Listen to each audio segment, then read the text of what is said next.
Hello and welcome to this demo on the switch activity. In this video, we'll learn how to use the switch activity in our workflows. Ready to begin? Okay, the switch activity allows us to select one out of multiple choices based on the value of a specified expression. This activity is useful when categorizing data according to a custom number of cases. For example, storing data into multiple spreadsheets or sorting through names of employees. It's a powerful tool in automating processes that involve making decisions based on certain conditions. Let's consider the following business case. We have the Invoices by Company Code folder that contains several invoices. We want to separate the invoices into folders based on the company code specified in the file name. To solve this scenario, we'll create a workflow that gets all of the files from the corresponding folder and loops through the files using a for each activity. It then checks the last three characters of the file name and moves the files accordingly. Let's do this. First, we'll create a new sequence.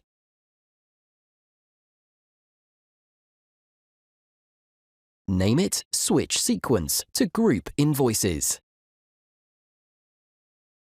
And add an annotation. Then we'll save the Invoices folder path to a variable. We'll add an assign activity. Rename it as Assign Set Invoices Directory and create the new string variable in the To field. Let's call it Invoices Directory. In the Value field, we'll add the relative folder path which contains the invoices. Invoices by Company Code. Let's not forget to add an annotation.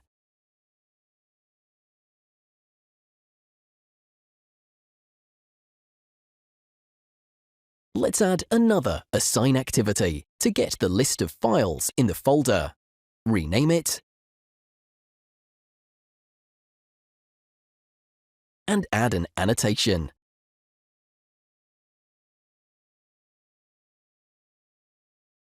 Next, create the new string variable in the To field.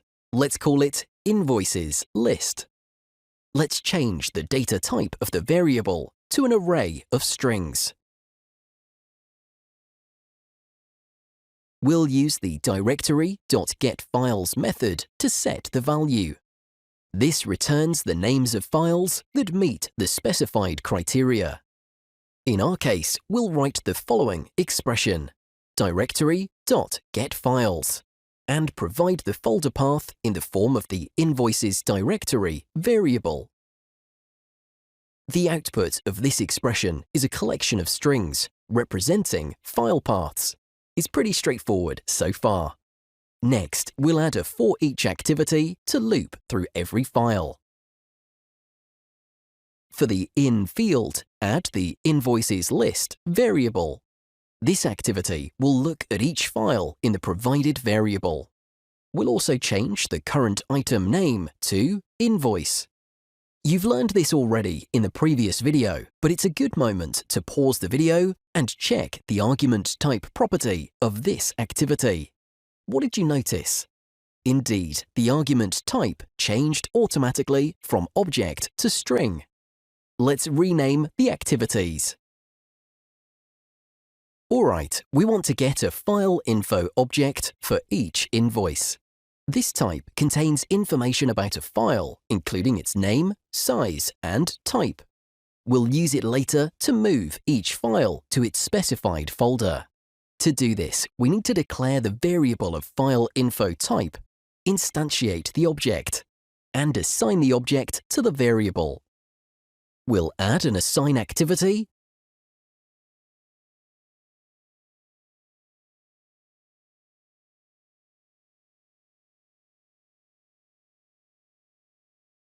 press Ctrl+K to create a new variable.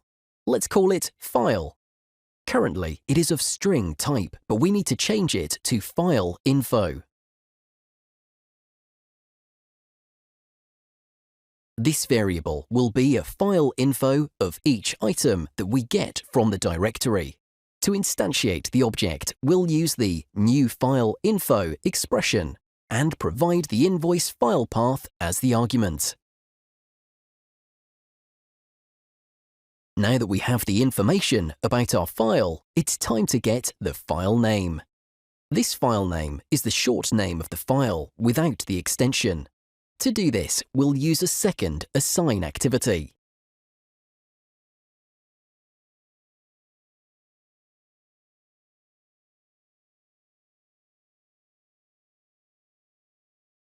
And create a new variable called filename. To get the file name, we'll use this expression.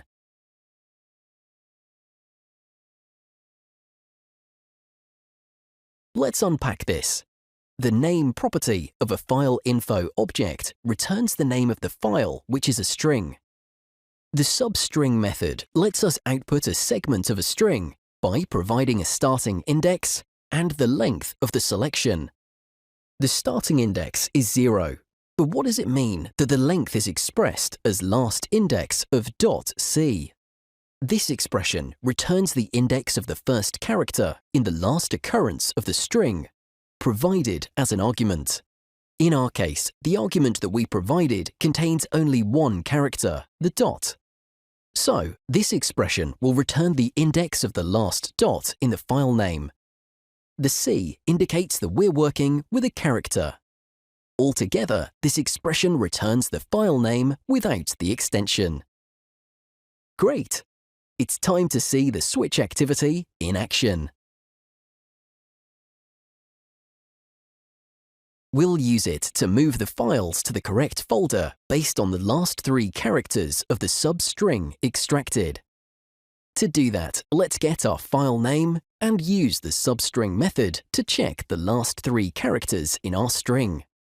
We'll use filename.substring and provide the parameter filename.length -3.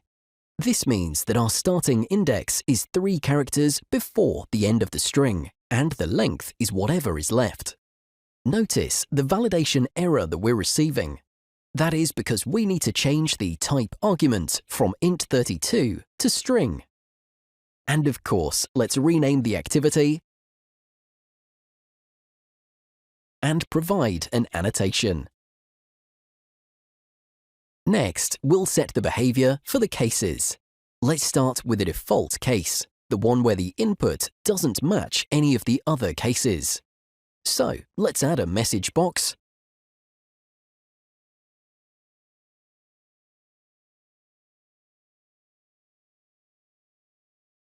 stating the name of the file and that it does not match the expected format. Let's enter the text as follows. The file, open quotes, plus file name, plus close quotes, is not named as expected, bracket, ending with a company code, close bracket. For each of the other cases, we'll set the value of the substring in the case value input field. Then add a move file activity to move the invoice to the designated folder.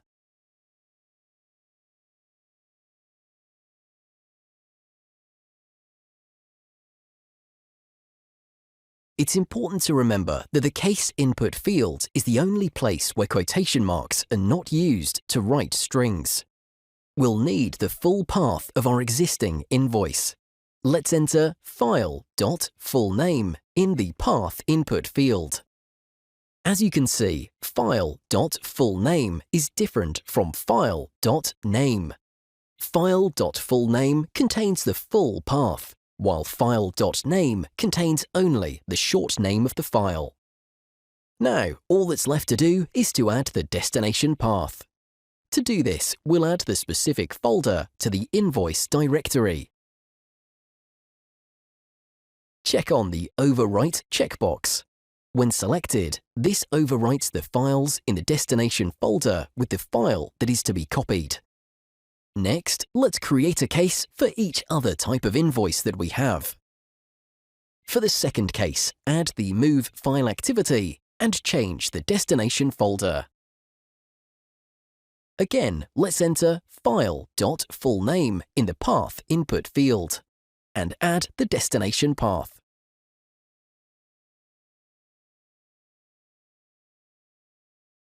Check the Overwrite checkbox.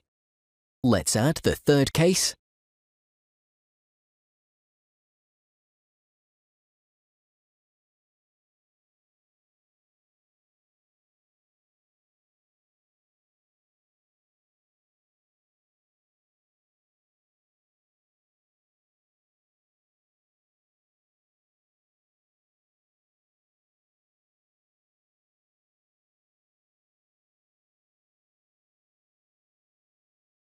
And the last case is case JKL.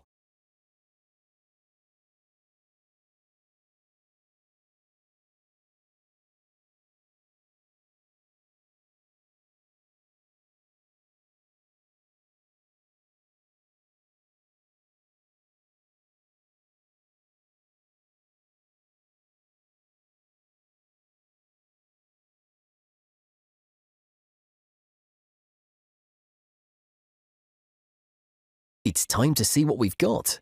Let's save and run our process.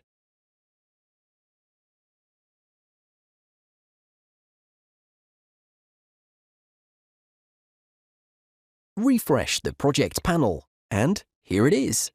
We have 4 folders containing the invoices according to their company code.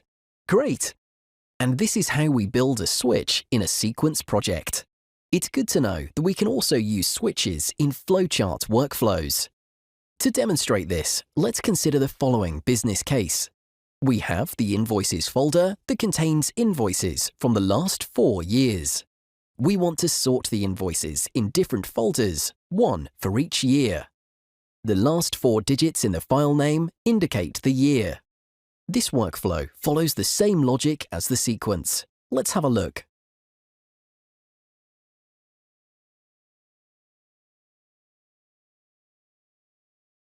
The flowchart uses these variables.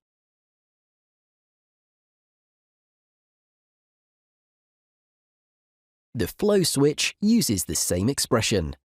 And we have the 4 cases connected to move file activities. Let's run it.